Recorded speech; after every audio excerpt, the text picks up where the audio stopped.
Alright, welcome to the first charter meeting of the No Hulks Club. No Hulks allows. We let in Hulk Hogan though. It says no Hulks. We're allowed one. This is Incredible Hulk 317, but perhaps a better, more accurate name would be the less than incredible Doc Shanna. 4 issues into this run, and all we really have to show for it is spectacle. This one tries to establish a new role for David Banner, and it sure was nice of Dr. X to lend David Banner his other chair, wasn't it? David Banner has been split from Hulk. They are separate things now. David Banner and Hulk. And so David Banner, he is determined to now hunt down and capture Hulk. And so he has assembled a crew of disposable characters that don't really go anywhere but are fed to us like they are going to be important. David Banner has put together his own Hulkbusters. The Hulkbusters name ganning back to Arda Comics and Harrison Ford. It was a military group that was devoted to hunting Hulk. But this usage of the name is only down to a thematic relation. We get some backstory on these people. David Banner, he is trying to redeem himself for the creation of the gamma bomb that spawned Hulk. And all these guys, they are looking for some redemption too. They are pariahs or outcasts. They are unemployable. They are desperate.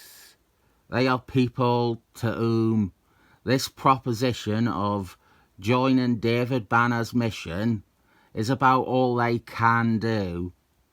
If they don't go along with it, they are back to their own fields of specialty where they are not in demand. Now, I have already mentioned this in other reviews, but what I am enjoying, but what is also not helping some things, is I have read the David Peter run that eventually comes along after Jason Byrne and after Al Milburn, and there are a lot of things from this run that are still around in those early issues. But it also is like I am reading this knowing these characters and the Hulkbusters largely go nowhere. Back with Doc Shanna, we have more from Diane, the news lady, and what might be the most intriguing bit with this supposedly mindless Hulk that Doc Shanna is hunting. So far, we have only seen him, or it, destroying everything in its path. But here, Hulk was lying in wait. Hulk was playing possum. Hulk was hiding to ambush Doc Shanna. Our first sign that there is a lot more to this Hulk than that idiot Doc Shanna thinks.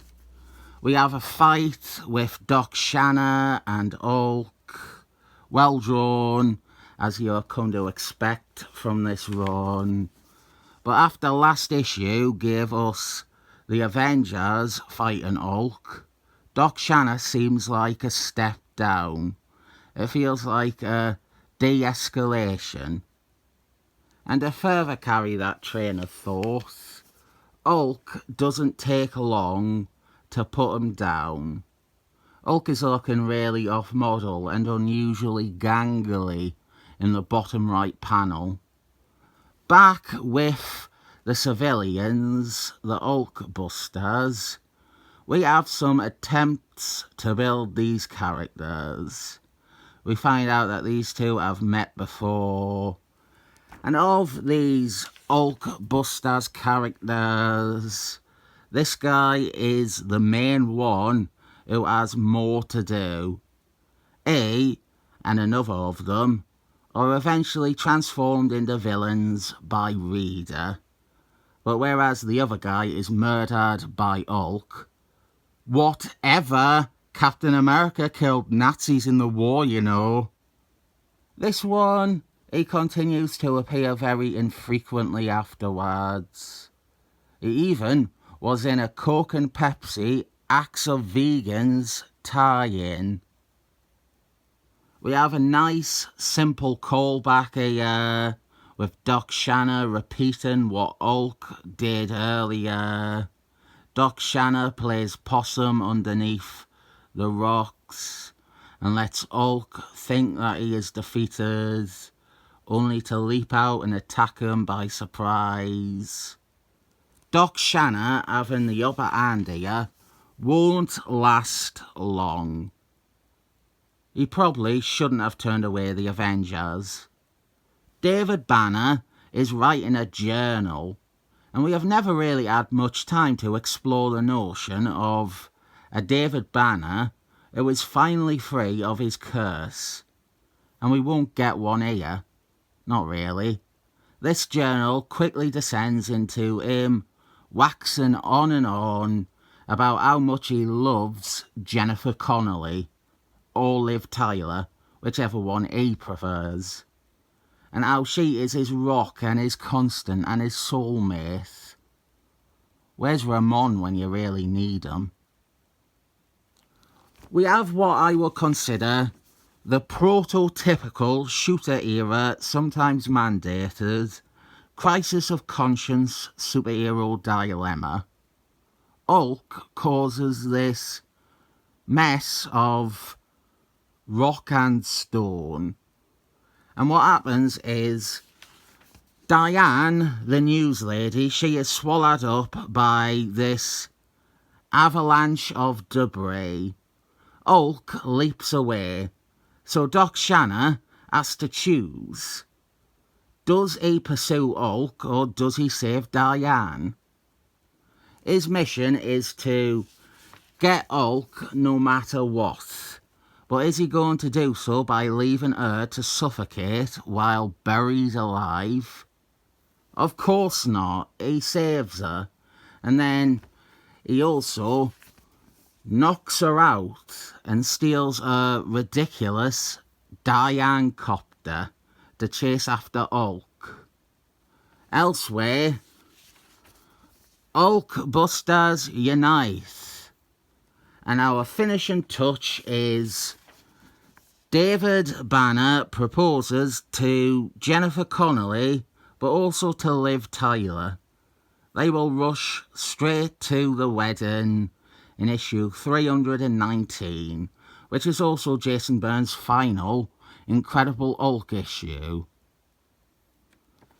This one, like most of the run so far, is, for the most part, latently frustrating.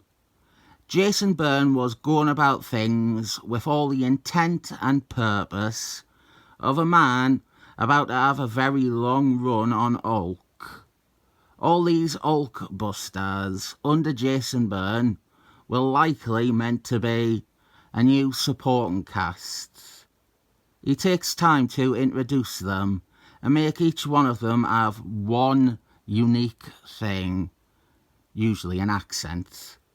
But then he stormed off the book 2 issues later, and you're left with the first act of a story. What are we really meant to do with his 6 issues of Hulk besides sigh at the wasted promise here? That's why I must remove the Stone of Shame and attach the Stone of Triumph. It's 7 thumbs up.